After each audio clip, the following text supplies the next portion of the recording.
Greetings commanders and welcome back to another Warpath video. My name is Eagle and in this video we are gonna tell you how to get the best start in Warpath throughout creating a jumper account. But we're gonna give you all the tips and tricks on how to create a jumper account, what is exactly a jumper account is, and what is the value behind all this. This video is dedicated for efficiency and free-to-play players, so if you're a whale then you're definitely gonna also benefit from that because we're gonna give you some tips and tricks. But mainly if you're a free-to-play player and you just started the game, you want to get the best start in it, then this is definitely the video for you. So without further ado, let's get right into it. Whenever you open a new account within this game, you'll be able to get a specific item called the starter pass. Now the starter pass allows you to go to any server that is open, new or old, without any restrictions, which is amazing. The whole point of this item is that it's time-based. That means that it's only available for a couple of days. It's basically available, I believe, for 7 to 8 days right now. So that means that within those 7 to 8 days, you have to go to a new city in order to basically make this whole thing work. Now, a jumper account in itself is basically starting in a city, doing all the things over there, which we're going to be talking about. What things can you do within the city to get the best value out of it, getting the maximum value, and then jumping to a new city that just opened a couple of hours ago.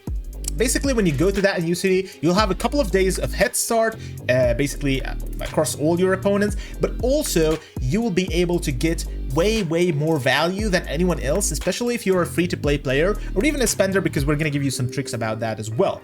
So mainly, this specific item has two restrictions. As we said, the first one was time, and the second one is basically your command center. Your command center doesn't have to go above level 12. That means that you can only go to level 11, max out everything, all the other structures to level 11, and then whenever you teleport to the new city, then you can upgrade it furthermore and start developing it even further.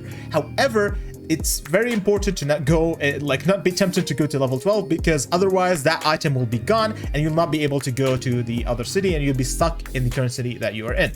So mainly, what can you do, or what benefits you can do, you can get out of that? Firstly, your officers over here basically will be able to level them up or to rank them up to a really high level. Because as you know, attacking ravens is free. You don't really get to spend any energy from killing raven troops, but you'll be able to get a lot of experience from that. So if you have the time, then definitely running around the map, killing those, you don't have to actually collect the supplies. But I mean, if you just attack those and kill those with your troops, if you have some supplies as well, some cash to basically get the reserves up, then that's definitely what you should be doing basically at the beginning of the game, because you'll be able to get tons of experience, especially if you put some time and effort on that specific thing.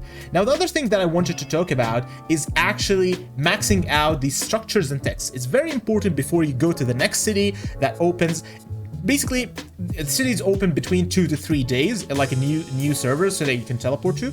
However, make sure that whenever a new city opens within your server, make sure that it's not actually like very close. So sometimes they open 1 day after, so don't immediately just go after 1 day. Just wait a couple of days, wait 3 to 4 days, and then go to that specific city. Just make sure that you don't wait until the whole 7 days period, because it can be risky, and there's always a slight chance that there's no new city and it's delayed 1 or 2 days, so that will kind of screw up the whole plan. So make sure that every single thing in terms of structures is always at level 11, and in terms of research, max out the industry and military research that you can reach until level 11. That can be easily done in about 2 days time, so don't worry about that. That's definitely one of the things that you should be definitely doing. So the third thing is that you actually get to basically upgrade your units. Your units will be at a much higher level. You'll be able to get at least 2 or 3 level or 6-star units, or even like higher star units, depending on how much chests you can get, depending on your spending, obviously. However, definitely if you get like a couple of packages in the early game, then you'll be able to get at least 3 6-star units at the beginning of the game, which will definitely massively help you out whenever you go to a new city. You'll be able to be much more efficient in terms of combat, and it will help you out a lot in the campaigns and whatnot. Now, the most important thing about this about the jumper accounts is actually the fog and all the resources that are available on the map. So if you go over here and then you click on search, you'll be able to see all these goodies that are in like these structures over here. So to efficiently get the fog, you will not be able to get your airbase to level 13, which will automatically give you like the fog exploration. So a trick for that would be just sending out, so whenever like you see these spots, so just sending out a scout plane to that specific spot will be able to basically scout everything throughout the way and back, which will kind of help you out a lot in terms of scouting the whole area without having to actually send out your scout planes to every single specific location. That will help you out to kind of discover the map much faster and gain all these goodies and rewards in a couple of days. Now that is definitely one of the very, very good things. However, we talked about the free-to-play. Let's give you a trick for the basically the big spenders or whales. So one of the things that is very, very good about this is that if you reach level VIP 8, you'll be able to unlock something called Covert Masons, which is basically a special monthly package that is right over here under arms deals that gives you another tech queue. Now, arms deals, before we go through that, arms deals is available for everyone. It gives you another tech queue and production speed and also recruitment speed, and you get like all these goodies on a daily basis. It's an amazing package. I do always recommend it for everyone. However, this one is basically for the spenders, or actually everyone that's in a more advanced stage of the game. But if you're a whale in the beginning of the game and you get this one, you'll be able to get a massive head start across everyone, because you'll be having 3 tech queues running from day 1, and you'll be available basically like 3 or 4 days ahead of everyone. So you'll also be able to gain a massive amounts of gold in the beginning of the game, and that will help you out a lot, especially with the production speed and whatnot. Now, in terms of production speed, if you keep that production building available all day long, you'll be able to get massive amounts of